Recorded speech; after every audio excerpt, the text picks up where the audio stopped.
नमस्कार फ्रेंड, मैं अशोक मौर्य ज्ञान बेस में आपका स्वागत करता हूं। और फ्रेंड्स, आज का जो हमारा टॉपिक है वो क्रिएट फ्रॉम सिलेक्शन।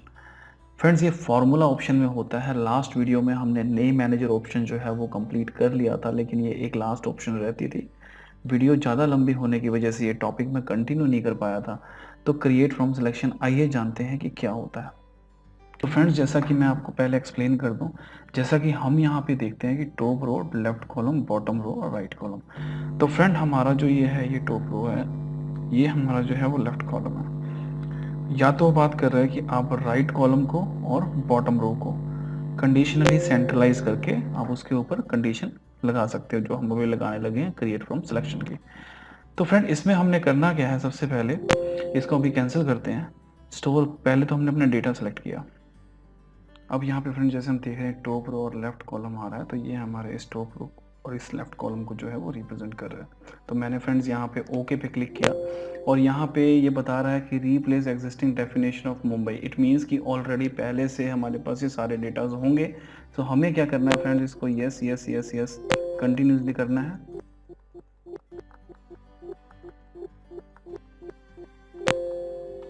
राइट। अब मैं नेम मैनेजर एक बार चेक कर लेता हूँ। मेरे पास ये सारी सिटीज़ की जो डिटेल है वो यहाँ पे आ चुकी हैं। नेम मैनेजर में वो सारी की सारी रिजर्व हो चुकी हैं। तो अब जैसा कि फ्रेंड मैं यहाँ पे करता हूँ, अगर इन फॉर एग्जांपल मैंने यहाँ पे डेट लिख के एंटर किया, तो आप देखते हैं कि सारा का सारा डेटा इसने सेलेक्ट कर लिया। ये डेटा इसलिए इस तरह से फ्रेंड, क्योंकि ये आई थिंक इसका फॉर्मेट जो है वो चेंज हो चुका है। तो फिलहाल के लिए मैं इसको रिमूव कर देता हूँ टाइम शॉर्टेज की वजह से। तो डेट कैसे आएगा वो मैं आपको किसी और वीडियो में बताऊंगा। लेकिन हम जब भी उसको, कभी भी उसका जब एक फॉर्मेट को रिमूव करते हैं तो ऑटोमेटिक वो इस तरह की लुक में आ जाता है, जैसा कि अभी आपने ये वाला डिस्प्ले देखा था डेट फॉर्मेट का। राइट। तो मैं यहाँ पे वापस इसको कंट्रोल वाई करके रिमूव करता हूँ। And now that delete sheet cell कर दिया, मेरा डेटा वो रिमूव हो गया। अब फ्रेंड, यहाँ पे जब मैं कुछ और लिखता हूँ, आइए वापस उधर ही चला हूँ क्रिएट फ्रॉम सिलेक्शन से जो हमें आउटपुट मिली है। तो मैं यहाँ पे जैसे लिखता हूँ लिस्ट अंडरस्कोर प्राइस। फ्रेंड, जब भी आप कभी भी कॉलम का नाम लिखेंगे और बीच में स्पेस होगी, या कभी भी डेटा के बीच में स्पेस होगी, जैसे साओ अंडरस्कोर पाओलो लिखा हुआ है यहाँ पे, तो इसके बीच में स्पेस है तो अंडरस्कोर आप लगाओगे, क्योंकि नेम मैनेजर कभी भी विद स्पेस उसको एक्सेप्ट नहीं करता। सी, लिस्ट प्राइस को उसने यहाँ पे कंप्लीटली डिस्प्ले कर दिया। अब यहाँ पे जैसे फॉर एग्जांपल मैं यहाँ पे करता हूँ Kansas city,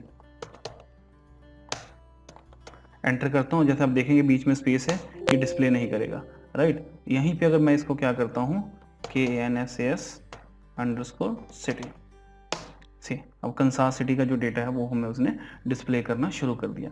means friend, multiple names create करने के लिए row wise and column wise, top row wise and left column wise, तो वो हमें डेटा जो है वो क्रिएट फ्रॉम सिलेक्शन जो है वो डिस्प्ले करता है।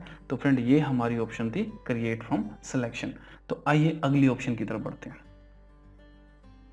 फ्रेंड, अगली ऑप्शन जो है वो हमारी है फॉर्मूलाज। फॉर्मूलाज का जो बेसिक है, पहले भी मैं वीडियोस में फॉर्मूला का बेसिक करवा चुका हूँ, लेकिन फ्रेंड्स यहाँ पे हमारे फॉर्मूलाज की स्टार्टिंग होगी। मैं पहले आपको फॉर्मूला के बेसिक्स बताऊंगा, क्योंकि शुरुआत में आप इजी फार्मूला समझ लेते हैं, लेकिन आगे चलकर आपको फार्मूलाज जैसे जैसे लेंथी होते हैं उनको समझना थोड़ा सा मुश्किल हो जाता है। तो फ्रेंड, आइए आगे बढ़ते हैं। फ्रेंड, हमारे पास तीन तरह के फॉर्मूले होते हैं, जैसे यहाँ पे मैंशनड है, relative reference, absolute reference and mixed reference. Relative reference क्या होते हैं, पहले मैं आपको एक प्रैक्टिकल के साथ समझा देता हूँ। अब फ्रेंड, जैसे कि आपने फार्मूलाज किए हैं जिसमें हम मोस्टली जो है वो ड्रैग एंड ड्रॉप ऑप्शन का यूज़ करते हैं, तो ड्रैग्स करके जो हमें फार्मूला ऑटो कैलकुलेशन कर देता है उसे हम रिलेटिव रेफरेंस कहते हैं। जैसे फॉर एग्जांपल मैंने यहाँ पे ऑब्टेन मार्क्स को अगर मैंने यहाँ पे सम लगाया, क्योंकि ऑब्वियसली है कि यहाँ पे हम एक फंक्शन लगाएंगे जो सबको ऐड ऑन करे, सारे मार्क्स को ऐड ऑन करे एक्सेप्ट इस टोटल मार्क्स को छोड़कर। ठीक है, तो मैं यहाँ क्या करता हूँ, एक ये वैल्यू है जैसे E एंड 15, मैंने यहाँ पे लिखा E15, ये कॉलन का साइन डाल दिया डबल डॉट का, से लेकर कहाँ तक, मैंने I15 तक।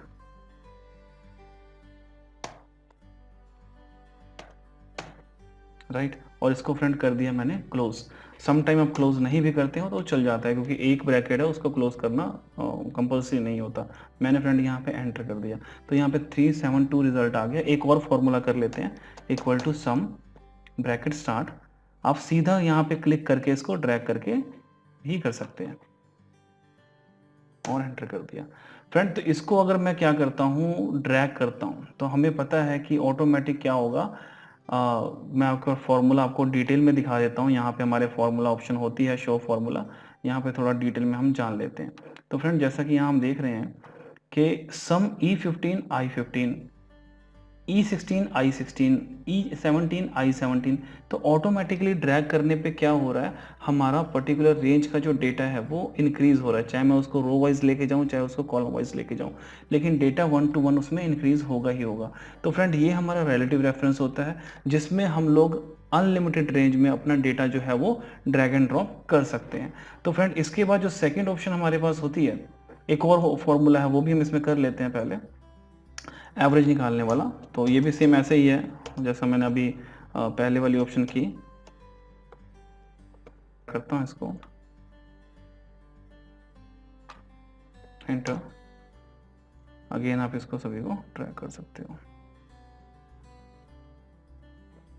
इसने जे रेफरेंस भी यहाँ पे हम देख सकते हैं कि जे रेफरेंस भी इसने उठा लिया है। हमें जे नहीं चाहिए, हमें वो आई तक ही चाहिए था डेटा, तभी वो वहाँ पे 137 दिखा रहा था। तो फ्रेंड ये इनकी एवरेज निकल गई, राइट। तो ये एक मैंने आपको बता दिया फ्रेंड कि रिलेटिव रेफरेंस क्या होती है। अब सेकंड फ्रेंड हमारे पास है एब्सोल्यूट रेफरेंस। अब एब्सोल्यूट रेफरेंस में हमारे पास मोस्टली एक कंसेप्ट क्या यूज़ होता है, जैसे मैं यहाँ पे आपको सिंपल सा फॉर्मेट बता देता हूँ।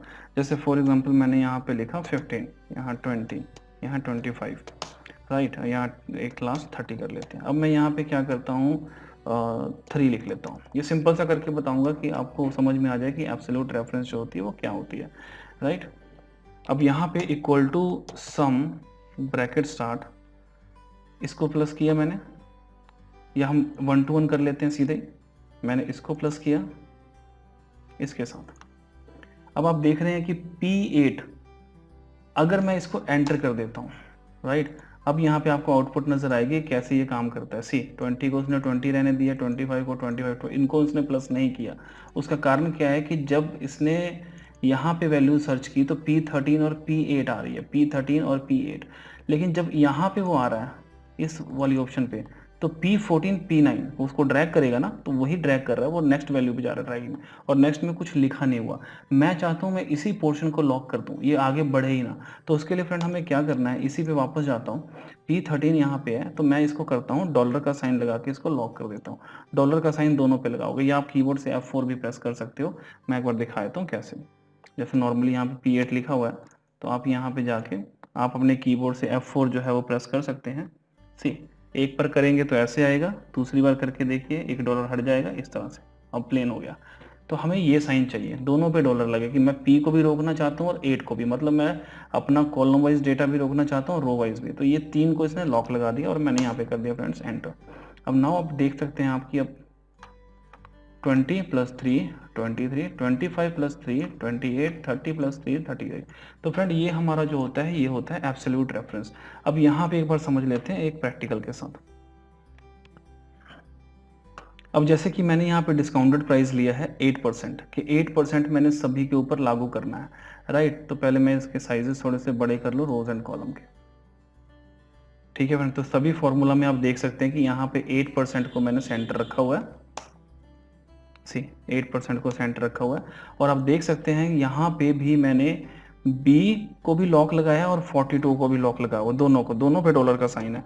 तो आप ये वैल्यू देख सकते हैं कि B 42 है, इसको लॉक लगाया हुआ है, राइट। अब इसमें एक नई ऑप्शन है जो मैंने डाल दी है, वो अगली वीडियो में वो जरूर एक्सप्लेन करूंगा जब हम डेटा वैलिडेशन करेंगे। तो फ्रेंड यहाँ पे ऑटोमेशन लग गई है। जैसे कि मैं किसी भी ऑप्शन पे 3 पे क्लिक करता हूँ तो 3% के हिसाब से, अगर मैं यहाँ पे 8% 7% करता हूँ 7% के हिसाब से, 10% करता हूँ 10% के हिसाब से, मेरा डेटा जो है वहाँ पे डिस्प्ले होगा। तो फ्रेंड ये जो लिस्टिंग होती है वो लिस्टिंग हम कैसे करते हैं वो मैं आपको नेक्स्ट वीडियो में सिखाऊंगा। फिलहाल के लिए यहाँ पे था एब्सोल्यूट रेफरेंस, जब हम किसी सेल को लॉक करते हैं, ना तो उसको रो वाइज ना ही उसको फ्रेंड्स कॉलम वाइज, उसको एक सेल को पर्टिकुलर लॉक लगा देते हैं ताकि वो आगे पीछे कहीं पे वो बढ़े ना, अदरवाइज हमारी वैल्यू जो है वो गलत वहाँ पे डिस्प्ले हो जाती है, राइट। अब इसके बाद फ्रेंड हमारे पास नेक्स्ट ऑप्शन जो है वो है मिक्स्ड रेफरेंस। अब ये मिक्स्ड रेफरेंस क्या होती है आइए जानते हैं। फ्रेंड मिक्स रेफरेंस जो है उसमें आप क्या करते हैं, आप एक रो को या एक कॉलम को आप लॉक लगा सकते हैं, आप चाहें तो दोनों को भी लॉक लगा सकते हैं। तो वो प्रोसेस हम यहाँ पे करते हैं। तो फ्रेंड्स ये एक टेबल है जो हम जानने लगे हैं कि लाइक अगर 12 का टेबल है, 13 का टेबल है, 14 का टेबल है, इसको हमने कैसे करना होता है एंड वन टाइम ट्रैक के अंदर। अब जैसे मैं यहाँ पे देख रहा हूँ कि ये 12 है और ये 2 है, 12 into 2 equal to 24, 12 into 3 equal to 36 आए, और ये भी आगे बढ़ता रहे, यानी 13 into 2 equal to 26, 14 into 2 equal to 28। तो ये ऑटोमेटिकली सारे टेबल यहाँ पे बनने शुरू हो जाए। तो फ्रेंड यहाँ पे इस लेवल पे मैं क्या देखता हूँ, इक्वल टू, अब जो मेरे पास ये सी कॉलम है, सी कॉलम में मुझे पता है कि डेटा जो है वो मेरा इस तरह से बढ़ेगा, राइट। तो इस तरह से बढ़ने के लिए मेरे पास ये एग्जांपल है कि मैं यहाँ पे क्या करता हूँ, इक्वल टू सी $61। अब ये 61 जो है ये मेरा टिका रहे, सी जो है वो बढ़ता रहे, यानी सी डी ई एफ ये आगे बढ़ता रहे, राइट। और इसको मैंने कर दिया मल्टीप्लाई अपने नेक्स्ट कॉलम नेक्स्ट ऑप्शन के साथ, जो कि ये हमारे पास 2 है। तो हम यहाँ पे फ्रेंड करते हैं $p, कैपिटल में b लिख देता हूँ, $p 62। अब यहाँ पे फ्रेंड्स मैंने क्या किया, इसके ऊपर लॉक लगा दिया, मतलब वो अब इधर को मूव नहीं करेगा, वो इधर को मूव नहीं करेगा, ये जो है वो इधर और इधर मूव नहीं करेगा, वो ऐसे चलेगा। तो यहाँ पे मैं कर देता हूँ एंटर। ये 12 इंटू 2 इक्वल टू 24। अब यहाँ से लेके यहाँ तक वैल्यू मैं एक बार दोबारा कर देता हूँ, वैसे आ गया है, ठीक है फ्रेंड्स, ये हमारा हो गया। यहाँ पे मैंने सी, अब ये हमारे पास एक मिक्स्ड रेफरेंस है फ्रेंड, जिसमें हमने क्या किया, रो और कॉलम दोनों को अपने अपने हिसाब से स्टॉप करके हमने वैल्यू डिस्प्ले की। फ्रेंड्स जिसको भी आप स्टॉप करना चाहते हो वहाँ पे आपका डॉलर का साइन लगना जरूरी है। अगर आप रो कॉलम दोनों को पॉज करना चाहते हो तो आप हमेशा क्या करोगे, $17, मतलब इसमें क्या है, आपका रो और कॉलम दोनों का दोनों जो है वो स्टॉप हो गया। अगर आप यहाँ पे $17 लेते हो, अब इसका मतलब ये है कि आप कॉलम रोक रहे हो, रो को आप बढ़ने देना चाहते हो, मतलब 17, 18, 19, 20 सब आ जाए। और अगर आप यहाँ पे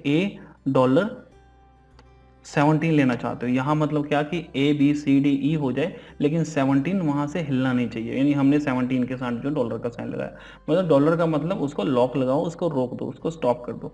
तो फ्रेंड ये हमारा छोटा सा डेमो था ऑन दी फार्मूला बेसिक्स, जो कि आगे चलकर बहुत स्टूडेंट्स को दिक्कत आती हैं कि हमने, क्योंकि कई बार इंडस्ट्रीज़ में जो फार्मूलाज होते हैं वो इस पर्टिकुलर कॉन्सेप्ट के ऊपर बेस्ड होते हैं हमारे, या तो एब्सोल्यूट रेफरेंस के ऊपर वो, या वो मिक्स्ड रेफरेंस के ऊपर, बट हम मोस्टली फार्मूले जो हैं वो सिर्फ रिलेटिव रेफरेंस के ऊपर करके हम उसको फिनिश कर देते हैं, जो कि सही नहीं है। बाकी फ्रेंड्स जो आगे के फार्मूले हैं वो हम अपनी नेक्स्ट वीडियो में देखेंगे। फिलहाल के लिए फ्रेंड्स, अभी के लिए मैं आप लोगों से विदा चाहता हूँ। आप लोगों का अपना अशोक मौर्य ज्ञानबिज.com से। Thank you very much.